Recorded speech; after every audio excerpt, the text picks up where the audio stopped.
그 2차 세계 대전이 한창일 때 그 미군은 남태평양 군도의 여러 섬을 전략 기지로 삼아서 거기에 비행장을 만들고 이제 보급기를 보내서 그 주둔 중인 미군에게 생필품과 무기를 공급했습니다. 그때 이제 뉴기니 원주민들은 생애 처음으로 놀라운 것을 목격하게 됩니다. 처음 보는 흰 피부의 인간들이 갑자기 나타나서 나무를 베어내고 큰 길, 활주로를 만드는 겁니다. 그리고 얼마 후에는 마치 큰 새처럼 보이는 비행기라는 것이 날아와서 그 길에 내려앉더니 수많은 물품들을 내려놓는 겁니다. 성냥, 탄산음료, 초콜릿 같은 처음 보는 신기하고 달콤한 것들을 보고 먹게 되니까 이 원주민들은 마냥 행복했습니다. 시간이 흘러 전쟁이 끝나고 미군들이 다 철수했습니다. 그런데 원주민들은 언젠가 그 큰 새가 다시 날아와서 그들이 맛보았던 달콤한 것들을 줄 것이라고 믿었습니다. 그래서 어떻게 하는가? 그때부터 자신들의 땅에 미군들이 만들었던 활주로 비슷한 것을 만들고 또 큰 새가 다시 그 올 수 있도록 관계탑 같은 오두막도 지어놓고 화물을 잔뜩 실은 비행기가 다시 날아오기만을 기다리는 겁니다. 그래서 어떤 원주민들은 USA라고 쓰여진 옷을 애지중지하고 또 미군들이 버리고 간 성조기를 숭배하고 또 미군을 처음 만난 그날이 되면 대나무 소총을 메고 사열을 하는 사람들도 있었다는 겁니다. 이같이 핵심을 잘못 이해하고 근본도 빠뜨린 채 무언가를 바라는 현상을 카고 컬트랍니다. 화물신앙, 화물 숭배라고 부릅니다. 본질을 모르고 그 형식만 흉내내면 보급품을 가득 실은 비행기가 언젠가 날아와서 나에게 축복과 풍요를 가져다 줄 거라고 믿는 이 어리석음을 나타내는 말입니다. 본질은 없고 껍데기만 있습니다. 그럼 제가 왜 이 이야기 하겠습니까? 오늘 말씀이 바로 이 이야기이기 때문입니다. 오늘 본문의 앞장인 사무엘상 3장의 후반부를 보면 우리가 읽진 않았지만 사무엘이 자랄 때 하나님이 함께 하셔서 사무엘이 한 말이 하나도 땅에 떨어지지 않고 다 이루어졌다라고 기록되어 있습니다. 그래서 이스라엘 모든 백성들이 사무엘을 하나님께서 세우신 예언자로 보기 시작합니다. 놀라운 일이 일어났습니다. 분명 이 시대는 하나님의 말씀이 희귀하여 들리지 않는 시대라고 했습니다. 그런데 하나님께서 사무엘에게 나타나셔서 사무엘을 통해 말씀하시기 시작합니다. 그리고 오늘 말씀이 시작됩니다. 1절입니다. 우리 함께 읽겠습니다. 시작. 사무엘이 말을 하면 온 이스라엘이 귀를 기울여 들었다. 그 무렵에 블레셋 사람이 이스라엘을 치려고 모여들었다. 이스라엘 사람과 싸우려고 나가서 에베네셀에 진을 쳤고 블레셋 사람은 아벡에 진을 쳤다. 이제 오늘 나오는 블레셋 민족은 이제 우리가 앞으로 말씀을 나누면서 아주 자주 보게 될 이스라엘 민족의 원수고 라이벌입니다. 이들은 해양 민족으로 그 가나안 땅의 서쪽에 지중해 해안가 쪽에 위치한 도시 국가로 우수한 철기 문화를 바탕으로 한 강력한 군사력을 가진 민족이었습니다. 정확하게 어떤 연유에서 오늘 이 블레셋 사람들이 이스라엘을 쳐들어왔는지는 모르지만 위치적으로 블레셋은 해안 쪽에 살았기 때문에 필연적으로 내륙으로 진출하려고 했고 내륙에 살고 있는 이스라엘 백성들과의 싸움은 피할 수가 없었습니다. 2절입니다. 블레셋 사람이 전열을 갖추고 이스라엘 사람을 치자 치열한 싸움이 벌어졌다. 이스라엘은 이 싸움에서 블레셋에게 졌고 그 벌판에서 죽은 이스라엘 사람은 4,000명쯤 되었다. 블레셋과 이스라엘이 싸우게 됐는데 어떻게 됐습니까? 이스라엘 사람 4,000명이 죽는 패배를 경험합니다. 그리고 3절입니다. 우리 함께 읽겠습니다. 시작. 이스라엘의 패잔병들이 진으로 돌아왔을 때에 장로들이 말하였다. 주님께서 오늘 우리가 블레셋 사람에게 지도록 하신 까닭이 무엇이겠느냐?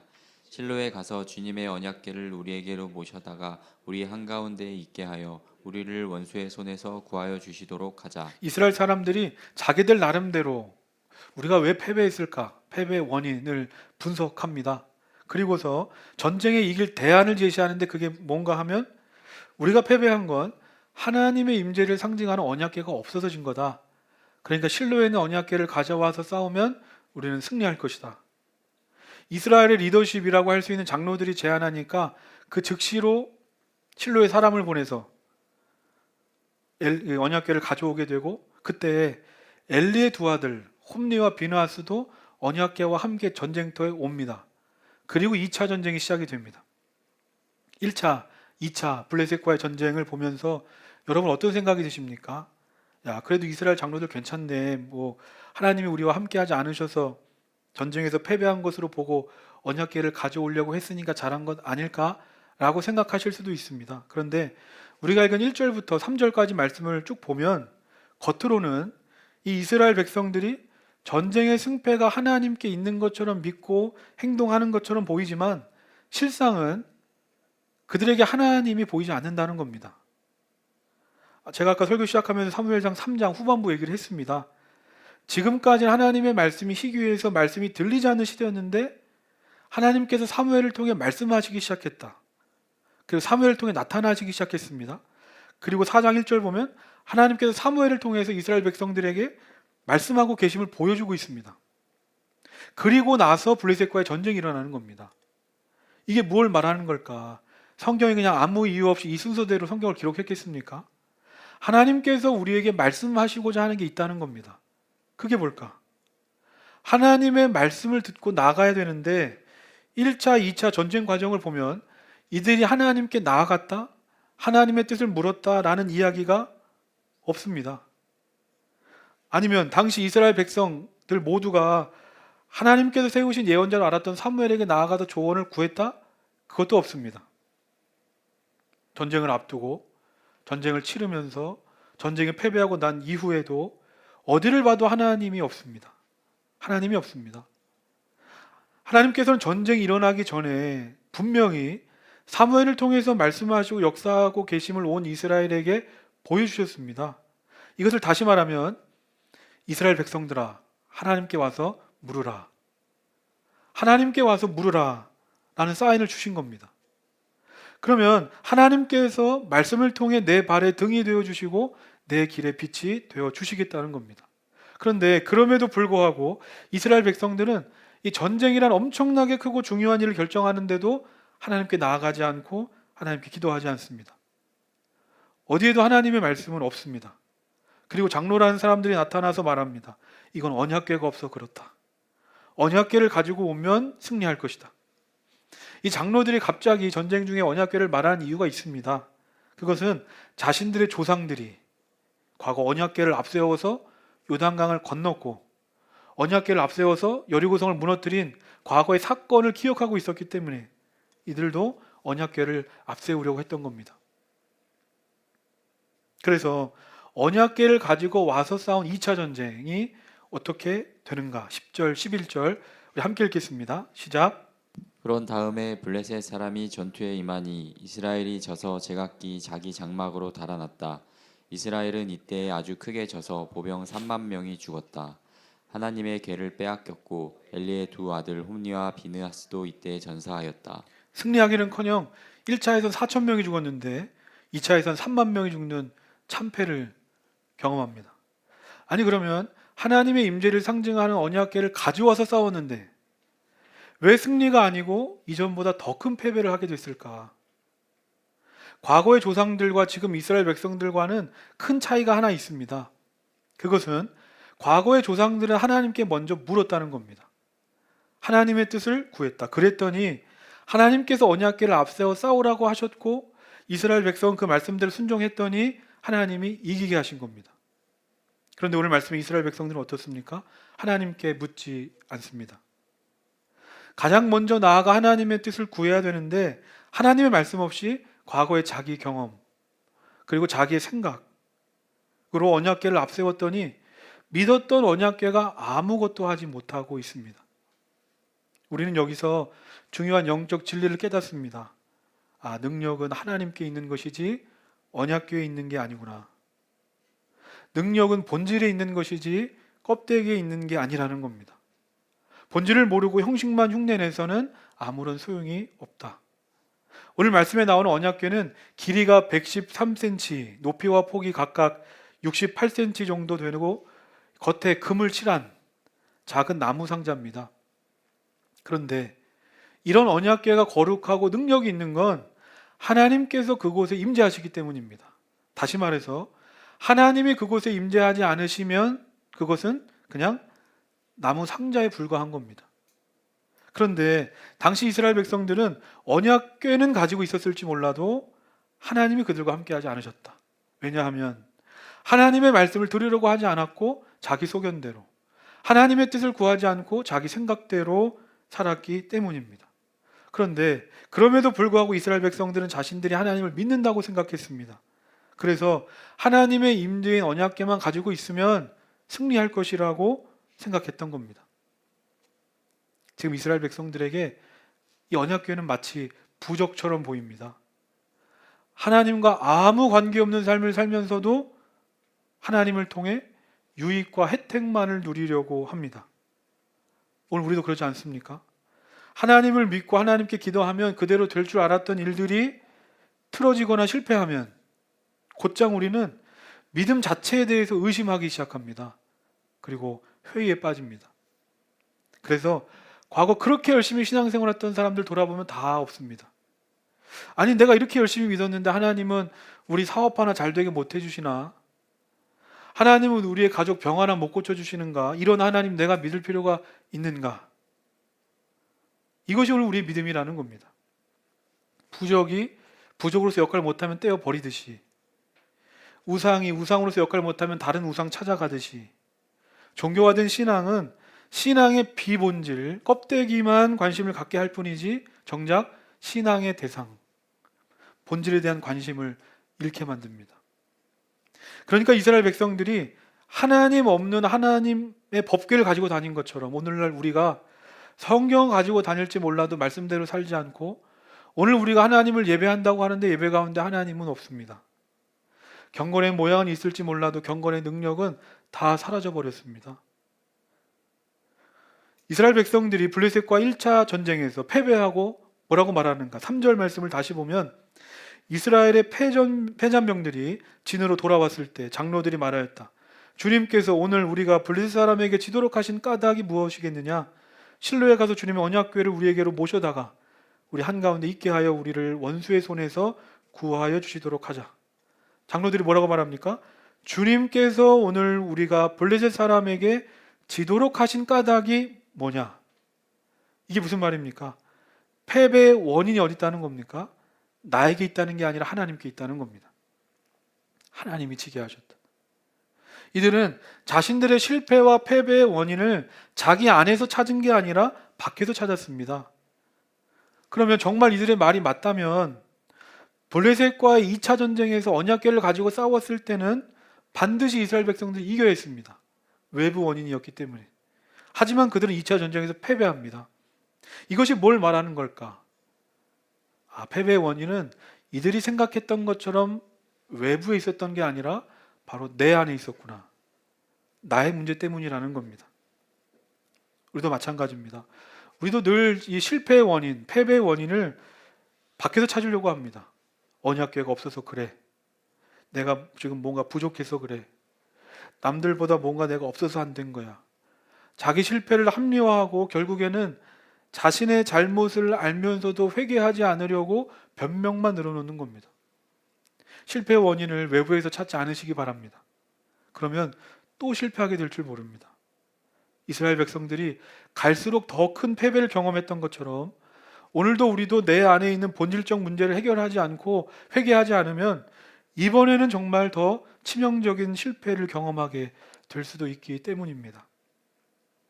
이스라엘 백성들이 어떻게 출애굽해서 어떻게 광야를 지나 가나안까지 올 수 있었습니까? 그들이 가진 게 있었습니까? 힘이 있었습니까?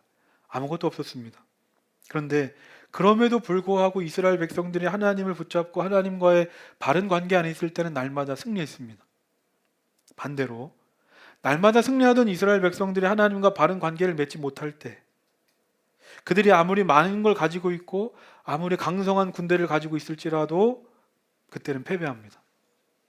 이처럼 하나님이 함께 하지 않으시면 우리가 보기에는 유리해 보여도 지고, 하나님이 나와 함께 하시면 내가 보기에 불리해도 결국에 이기는 겁니다. 잠언 16장 9절입니다. 사람이 마음으로 자기의 앞길을 계획하지만 그 발걸음을 인도하시는 분은 주님이시다. 사람이 아무리 계획할지라도 그 길을 인도하시고 이루시고 완성하시는 분은 하나님이시다. 저는 우리가 이 사실을 기억했으면 좋겠습니다. 하나님이 내 편이 되시면 우리는 언제나 승리하는데, 그렇다면 하나님이 언제나 내 편이 되실까? 하나님은 언제나 나의 힘이고 능력이 되실까? 그렇지 않습니다. 내가 무슨 짓을 해도, 내가 어떻게 살아도 하나님을 부르기만 하면 하나님은 나를 도와주셔서 나를 이기게 하신다 하는 생각을 내려놔야 합니다. 오늘 말씀이 보여줍니다. 당연하게 계실 줄 알았던 언약궤는 하나님이 계시지 않았던 것처럼 오늘 나의 기도 가운데도, 오늘 우리 예배 가운데도 하나님이 함께 하시지 않을 수 있다는 겁니다. 교회라는 이름으로 모였는데 함께 모여 예배하는데 하나님이 계시지 않는다면, 하나님의 임재가 없다면, 아무리 많은 사람들이 모여 예배하고 화려한 교회 건물을 갖춘다 한들 무슨 소용이 있겠습니까? 이처럼 무엇이 내 인생의 성공과 실패의 기준이 될까? 그것은 하나님이 함께 하시는가, 하나님이 함께 하지 않으시는가, 하나님과의 바른 관계에 따라 내 인생이 결정되는 겁니다. 요한복음 15장 5절입니다. 주보에 있는데 함께 읽겠습니다. 시작. 나는 포도나무요 너희는 가지이다. 사람이 내 안에 머물러 있고 내가 그 안에 머물러 있으면 그는 많은 열매를 맺는다. 너희는 나를 떠나서는 아무것도 할 수 없다. 이것이 바로 하나님의 손으로 창조된 사람들의 삶의 원리고 방식입니다. 주님은 포도나무, 나는 가지다. 가지는 나무에 붙어 있어야만 열매 맺을 수 있습니다. 이건 어린아이도 다 아는 얘기입니다. 근데 이게 신앙의 본질이라는 겁니다. 가지가 지혜롭고 멋있고 아름답게 생겨서, 가지가 열심히 노력해서 가지가 열매 맺기를 맨날 꿈꾼다고 해서 열매 맺는 게 아닙니다. 가지가 어떤 상태에 있든지 어떤 모양에 있든지 포도나무에 붙어 있기만 하면 수분과 영양분을 공급받아 그 가지는 반드시 열매를 맺습니다. 그러므로 포도나무에 가지 된 우리가 할 일은 뭘까? 그 어떤 것보다 포도나무에 붙어 있으려고 해야 한다는 겁니다. 언약궤처럼 겉으로만 거룩해 보이고 그럴듯해 보이는 게 아니라 어떤 상황 속에서도 예수님 안에 거하려는 갈망이 내 안에 있어야 합니다. 그러면 나를 통해 열매 맺기 원하신 하나님께서 반드시 나에게 열매 맺게 해 주시는 겁니다. 한 집사님의 간증입니다. 집사님의 인생에 큰 어려움이 찾아왔습니다. 대기업에서 근무하고 있었는데 어느 날 다른 직원에게 모함을 받아서 원치 않게 높은 자리에서 내려와 지방으로 쫓겨갔습니다. 너무 분하고 억울해서 술을 마실 수밖에 없었습니다. 그런데 집사님의 친한 친구가 내려와서 너 이러면 안 된다 하면서 그 친구를 가까운 교회로 데려갔습니다. 술도 다 깨지 않은 상태로 새벽에 교회를 찾아갔습니다. 제정신도 아닌데 무슨 말이 들리겠습니까? 그런데 그 순간 그의 내면 세계가 바뀌고 기도하는 가운데 집사님의 상한 심령이 치유되고 회복되는 겁니다. 그로부터 5년 너무나도 행복한 삶을 살았습니다. 그러다가 회사에서 다시 연락이 왔습니다. 서울로 다시 올라와라. 근데 집사님 말합니다. 나는 안 간다고. 주님이 여기 계시는데 내가 어딜 가겠습니까? 다윗이 고백합니다. 시편 27편 4절입니다. 주님, 나에게 단 하나의 소원이 있습니다. 나는 오직 그 하나만 구하겠습니다. 그것은 한평생 주님의 집에 살면서 주님의 자비로우신 모습을 보는 것과 성전에서 주님과 의논하면서 살아가는 것입니다. 다윗의 소원이 뭐라고 말합니까? 내 평생 주님의 집에 살면서 주님과 함께 하고 싶습니다. 아니, 다윗이라고 가지고 싶은 게 없겠고 누리고 싶은 게 없었겠습니까? 그런데 주님 한 분이면 충분하다는 겁니다. 여러분은 제가 앞서 얘기한 집사님과 다윗을 보면서 어떤 생각이 드십니까? 아, 이거 어리석은 거 아닌가? 무언가에 단단히 홀린 것 같다, 불쌍해 보입니까? 근데 저는 어리석어 보이지 않고 불쌍해 보이지 않고 오히려 행복해 보이는 겁니다. 분명 하나님께 구해야 될 것도 많고 하나님께 도움 받아야 될 것도 많습니다. 그런데 그런 여부와 관계없이 하나님과 함께 하면서 하나님을 바라보고 하나님 말씀대로 살다가 보면 어느샌가 내가 그렇게 중요하다고 생각하고 나를 힘들게만 한다고 생각했던 그 모든 것들이 껍데기처럼 여겨지면서 정말 하나님 한 분이면 충분하게 되는 겁니다. 마르바던의 고귀한 시간 낭비라는 책을 보면 예배에 대해서 이렇게 얘기합니다. 예배는 시간 낭비다. 그러나 참으로 고귀한 시간 낭비다. 예배는 우리를 그 가운데 우주의 왕이신 하나님의 고귀한 광유에 빠져들게 하기 때문이다. 예배는 하나님의 임재를 다른 사람과 함께 누릴 수 있는 기회요, 우리의 시간에서 벗어나 하나님 나라의 영원한 목적에 들어가게 하는 기회이다. 그 결과 우리는 변한다. 우리의 변화는 우리가 하는 어떤 일 때문이 아니다. 우리가 집중하고 복종하는 대상인 하나님께서 자신을 계시함으로써 우리를 변화시키는 것이다. 이 마르바도는 예배를 시간 낭비라고 말합니다. 왜냐하면 매주 평생 우리가 주일에 나와서 예배 드리는데 예배 드린다고 해서 실질적으로 내 눈에 보이는 무언가 얻는 건 없습니다. 그런데 예배는 시간 낭비가 아니라 고귀한 시간 낭비다. 왜냐하면 예배는 껍데기를 얻기 위한 시간이 아니라 우리 인생의 이유와 목적이 되시는 그 하나님을 만나는 시간이기 때문입니다. 저는 우리의 예배가 또 우리의 신앙생활이 고귀한 시간 낭비가 되시기를 바랍니다. 하나님을 나의 성공이나 나의 유익을 위해서 하나님을 도구화하는 우상 숭배와 같은 신앙생활에서 벗어나 오로지 하나님이 하나님 되실 때 내가 하나님을 붙잡는 게 아니라 내가 하나님께 사로잡히는 은혜를 경험하게 될 줄로 믿습니다. 이후에 오늘 말씀이 어떻게 되는가? 블레셋과의 2차 전쟁에서 패하고 병사 하나가 겨우 도망쳐 와서 소식을 전합니다. 이스라엘 군대는 대패해서 3만 명이 전사하고 언약궤 뺏기고 엘리의 두 아들 홈리와 비누아스 죽었습니다 하는 소식이었습니다. 전쟁이 어떻게 되었나? 노심초사 전쟁의 소식만을 기다리며 길가에 나와 앉아있던 엘리 대제사장 이 소식을 들었습니다. 사무엘상 4장 18절 우리 주보했는데 함께 읽겠습니다. 시작. 그가 하나님의 계에 대한 소식을 전할 때 엘리는 앉아있던 의자에서 뒤로 넘어져 문 곁으로 쓰러져서 목이 부러져 죽었다. 늙은 데다가 몸까지 무거웠기 때문이다. 그는 40해 동안 이스라엘의 사사로 있었다. 끔찍한 소식을 듣고 엘리가 어떻게 됐습니까? 어찌나 충격이 컸던지 의자가 뒤로 넘어지면서 그대로 목이 부러져 죽었습니다. 비참한 죽음이었습니다. 하지만 이건 예견된 죽음이었습니다. 사무엘상 2장 34절 보면 하나님께서는 이미 그때 예언하셨습니다. 돌이키지 않으면 홈리와 비누아스는 죽게 될 것이다. 이것을 다시 말하면 엘리는 아버지로서 두 아들의 죽음을 막을 수 있었고 대제사장으로서 영적으로 타락한 이스라엘을 돌이킬 수 있는 시간과 기회가 있었다는 겁니다. 그런데 하지 말아야 할 것을 알면서도 분명 이 길로 가면 이 선택을 하면 하나님이 기뻐하시지 않을 거라는 걸 알면서도 돌이키지 않고 계속해서 그 길을 가고 그 일을 고집하는 겁니다.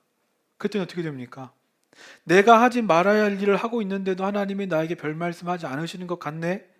라고 생각하며 회개할 때 회개하지 않고 돌아설 때 돌아서지 않으면 결국에 하나님은 떠나시는 것이고 하나님 없는 언약궤가 되고 마는 것입니다.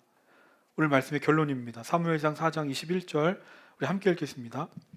그 아이의 이름을 이가봇이라고 지어주며 이스라엘에서 영광이 떠났다 하는 말만을 남겼다. 하나님의 궤를 빼앗긴 데다가 시아버지도 죽고 남편도 죽었기 때문이었다.